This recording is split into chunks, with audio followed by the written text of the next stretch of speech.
want to join the Army band? You can. I'll tell you, I just ran into that pigeon backstage. Sorry about that. All right. Now, are you just sick to death of all the jokes? Because we've done a few on the show about the Beast, and Have you? Yeah, from time to time. Are you? No. No. So I don't have to watch it. If I say you can. anything I feel like, if it comes to mind, I can do it, and you won't turn on me. As long as it's funny. I mean. We have to draw the line somewhere. No, we don't want any bad Beast jokes because, after all. You care very much about your character. I know you. I've seen interviews, and you have said, for example, you don't do the voice unless you're in the makeup, and so you do treat him with respect. What has the show gone in any different direction from what you thought it was going to when it started? I mean, has he changed much? Well, when I first read the script, I imagined this gnarled, ugly, deformed character, somebody who was a total outcast and a total misfit, and outside of mainstream society. And I saw Rick Baker's sketch sometime after that, and there was this rock star, this very attractive, romantic, leonine, mythic figure, and he has evolved to proportions that I just didn't think possible. Have you figured out why the women really like this guy? I mean, he lives in a cave and doesn't shave all that often. He's house trained, and a lot of fun at parties, He's a romantic, though. He really is. He's very romantic, and he's a throwback to a chivalric. Is that a word? What it is? Chivalric. We coined one. Chivalric. Yeah. Time. His presence in the life of the object of his love, being Catherine in this case, is all-encompassing, and he asks for absolutely nothing in return for that devotion and love. So I think that he hits a fantasy place in women's psyches. You seem to be drawn to roles that keep you in a makeup chair for a long time. You were in the Sean Connery film Name of the Rose. Right. You were in Quest for Fire as a caveman. You were the hunchback of the first movie I mentioned. Any particular reason that seems to happen to you with frequency? They hire me. They ask, and I say, sure. Do people recognize you? Out of makeup, I mean. Well, hopefully, nobody will be watching tonight, so my... Actually, we've done research, and no one watches, so it's really no problem here, Ron. Just as I suspected. I did some research, too, which is why I came on the show. I had that coming. You owed me one. People can do Beast jokes, people can do Sajak jokes. It's all the same. Yeah. We're all on CBS together. We are. We're all in this together, aren't we? But no, I don't mind not being recognized. I'm not recognized probably as much as Burt Reynolds is. But then again,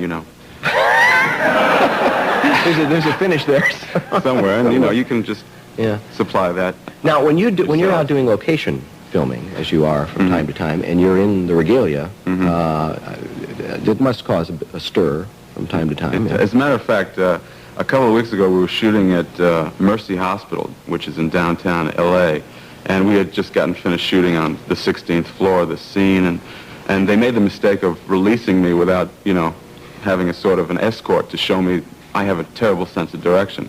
So when I got off the elevator on the main floor, instead of making a right, I made a left, and I ended up in the emergency ward. And there were these people with crutches and wheelchairs and, carrying, like, sick babies, all coming to Vincent, it's sort of like, it was like Vincent was the fountain of Lourdes. I'd never experienced anything like that in my life. You gotta watch where you're going. But you don't want to let me out in public too much because... I understand. We will take a break and be back and chat more with Ron Perlman. Stay right there, folks.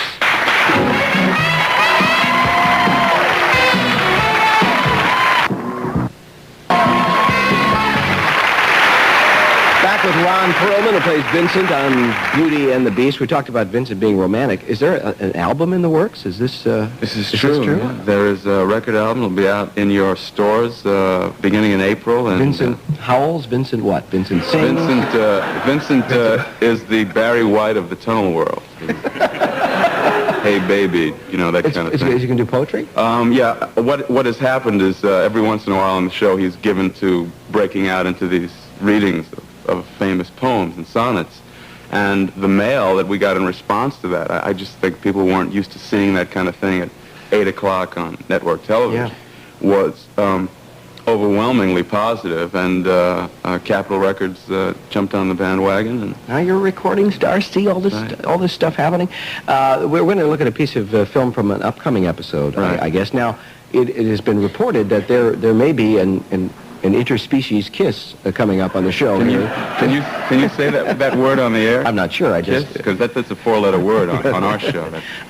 Is that going to happen? In fact, can you confirm or deny that? There's a kiss? Yeah. I don't know anything about that. Oh, sure. You'll have to tune in on Monday night. All right. Well, we won't see that if it in fact is going to happen. But we will see something else. Do we need to know anything about what we're about to see? This is an episode in which Catherine's father becomes ill and dies, and she has to cope with the emotional ramifications of that. And in seeking solace, she comes to the underworld to sort of mourn and come to terms. Let's see what happens. Beauty and the Beast, Ron Perlman.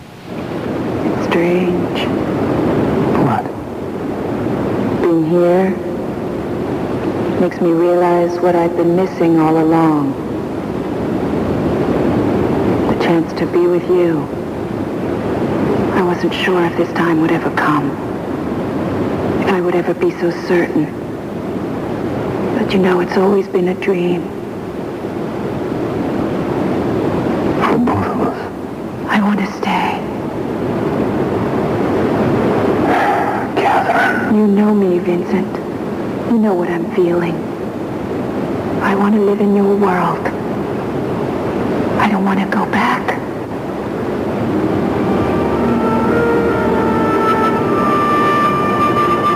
I don't want you to go back.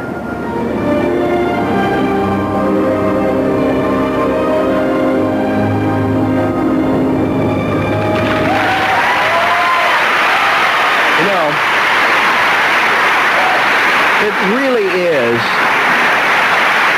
In all seriousness, it's an amazing performance because just in watching that scene, I mean, there's so much acting you have to do with your eyes, literally. I mean, there's an actor relies, I guess, in great measure on doing things with the face, and there's a limited amount of that you can do, so you have to call on other talents. It really is brilliant what you do with that show. You're from New York, right? You miss it back there? You Very much. I think everybody who is from New York and leaves misses it a great deal. Well, always the hometown, sure. There are just things that transpire in that city that don't happen anywhere else, and Yes, and some of us out here are pleased about that. But if you grew up with it, that's another thing. I mean, for instance, this is a true story. The last time I was back there, some friends of mine and myself got in a cab to go to Chinatown to get some dinner, and we got in the cab, and we went for about a block and realized that this guy had a profoundly flat tire. And I sort of leaned forward and spoke to him in that little change cubbyhole and said, "Do you realize you have a flat tire?" He said, "It's okay, I only have another hour to go." Well, that's a good New York attitude. Yeah, that's true. When you came out here, what kind of parts were you getting initially?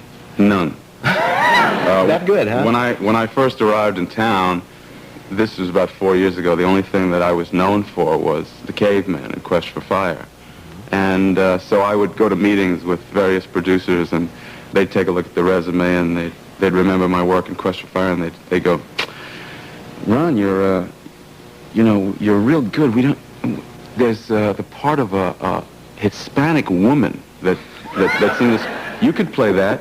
You could do that, couldn't you?" And that's the kind of things that I would be offered. Yeah. Now, are you going to continue to have that problem? Because again, this is a role in which you are heavily made up and perhaps sedated. I don't know, but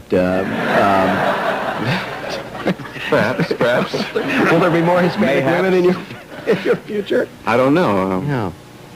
It's anybody's guess. I'm too busy right now doing this to have tested the waters to see what this show has or hasn't done for me. I think they'll test just fine. Well, Again, Beauty and the Beast airs this Monday night and the following Monday, March 13th at 10 o'clock, a special time, and then we'll see what happens. We'll see what happens. Too bad. Great having you here. Ron Perlman, folks. Thank you.